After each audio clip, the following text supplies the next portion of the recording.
Hello, my fellow nerds. Well,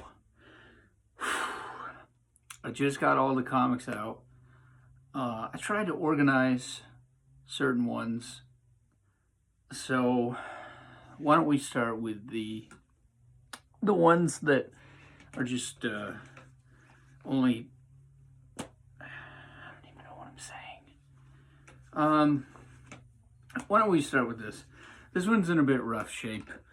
I found this randomly at a dollar store, and this thing is just a mess. But this is a Dead Space comic run.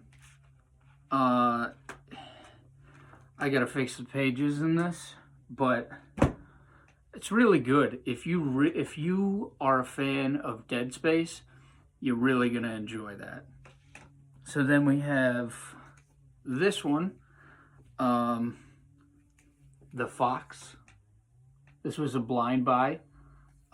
It's honestly pretty fun. It's got elements of like quirkiness of like Deadpool. The art style is really neat. I think the colors really pop in this book.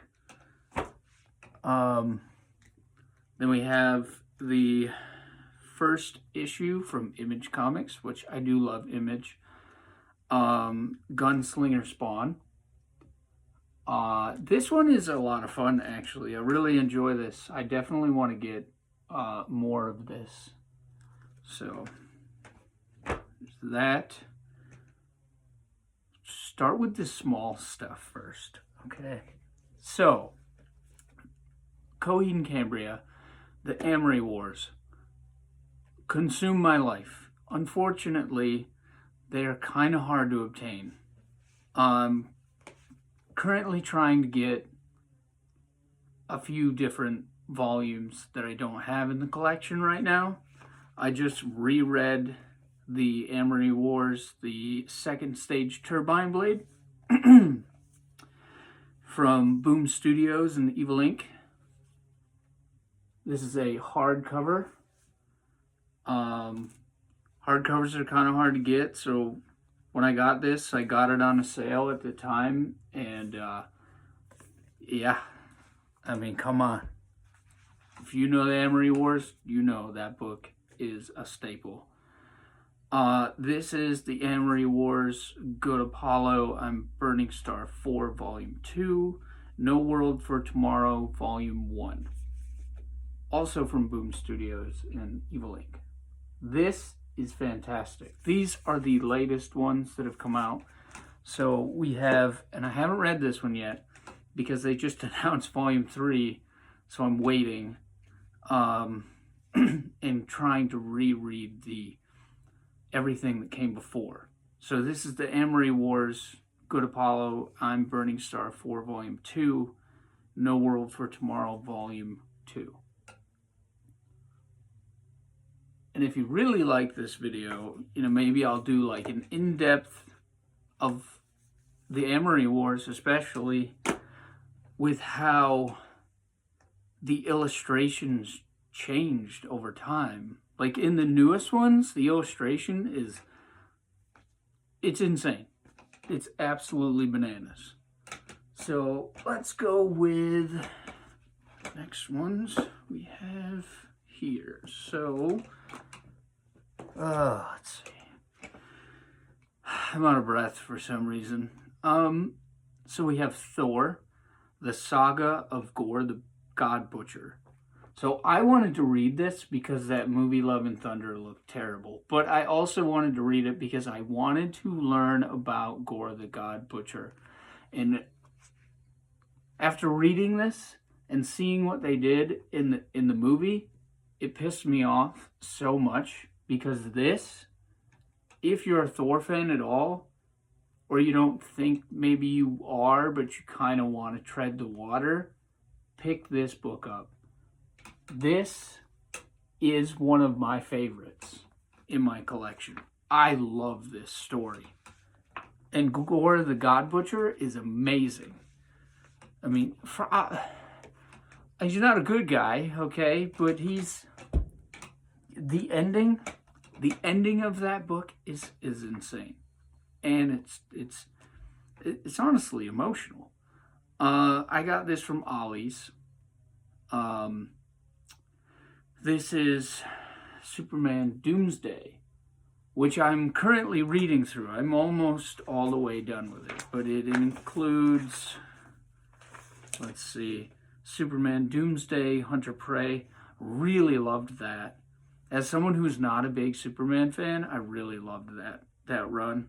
Doomsday Annual number 1, Communion, Showdown, Some Say in Fire, In Blackest Night, and Requiem. So I read all of those. Those were all really good. Doomsday really impresses me after reading these. Like, I knew a bit about him, but after watching how much it takes to not kill him, because you cannot, from what I'm reading so far, but it takes damn near everything to put this guy down, even just temporarily. So, Superman Doomsday, super fun. I like it. I'm a huge Deadpool fan. He's gone down in my line of, like, he's not in my top 5 anymore. He probably still be in my top 10. I love Deadpool, but I want to read more interesting books at my age.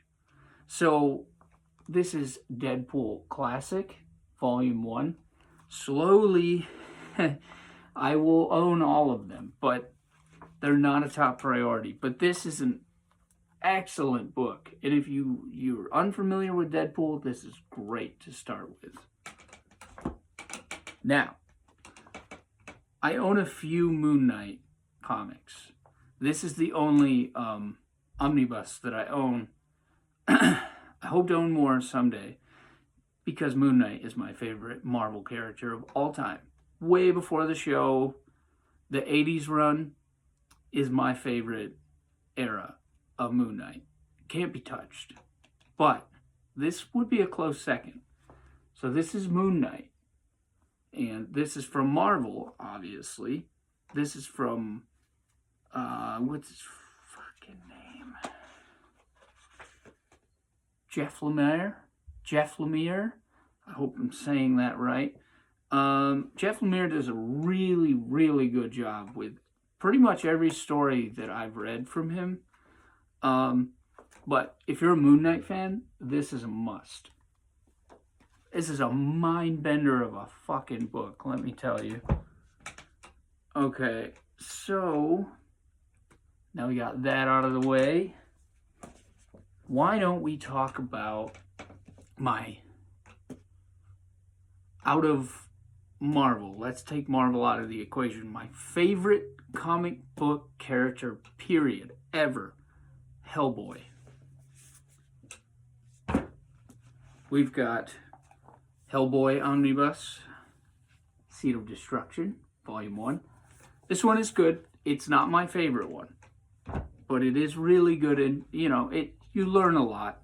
It's very exposition heavy. Hellboy Strange Places. I do really enjoy this one. But my favorite one is one I'm currently rereading for, I don't even know how many times I've reread it, but Hellboy, The Wild Hunt. Absolutely amazing. I feel this is where Mike Mignola, really shines in this volume. And then you have Hellboy in Hell, which is a lot of fun.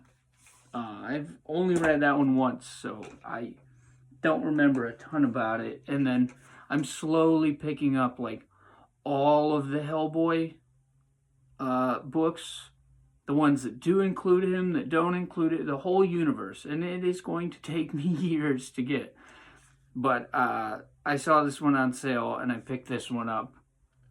This is Hellboy and the BPRD, The Secret Chesbro House, and others. So there's some different stories in here. And different artists, I believe, did work in this, which I always like seeing. So now that that's done, okay, Batman is definitively one of the most important comic book characters to me, period. So we have Batman Year One by Frank Miller. This is a very important book because this is the beginning of Batman.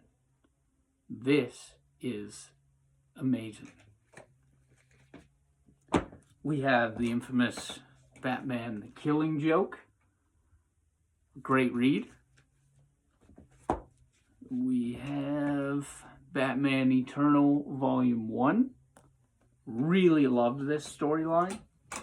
We have Batman Eternal Volume 2. And we have Batman Eternal Volume 3. This run was amazing.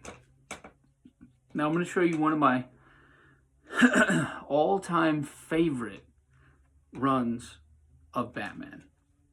So we have Batman, the Court of Owls, Volume 1. And then we have Batman, Volume 2, The City of Owls. It's a short run, but this, still to me, is the best well-written storyline to a Batman comic series.